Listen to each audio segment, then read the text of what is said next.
Eu pedi para o Gemini me indicar alguns projetos que não fossem aquele Cyberdeck, né? Que Cyberdeck é uma palhaçada que o pessoal pega um monte de peça de notebook e enfia tudo dentro de uma mala. Mais para ser punk e engraçadinho do que para mudar a vida de alguém, né? E aí ele me indicou esse Evan and Kathleen aqui.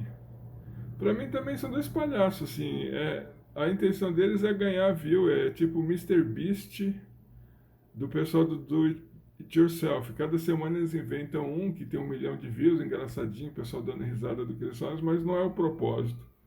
É mais ergonômico do que um Cyberdeck, porque realmente você levanta tal, mas você consegue levar isso aqui para a rua. Você encosta, ele vai cair para o chão. Quer dizer, do ponto de vista prático, não tem nada a ver isso que eles fazem, né? O meu realmente é do ponto de vista prático. Ó, você faz o que você quiser, ele é leve, você leva para onde você quiser. Foi uma coisa pensada mesmo para mudar a vida dos outros. Porque você assiste os outros vídeos, você vai ver eu falando detalhe por detalhe, por que ele é leve, por que ele é ergonômico, por que ele se adapta à altura de qualquer um. Procura outros vídeos porque eu não vou ficar repetindo em todos. Só estou comparando o canal realmente, que esse Eva and Kathleen eu não considero um canal que foca em ergonomia. Eu considero eles mais o Mister Beast do pessoal do Do It Yourself.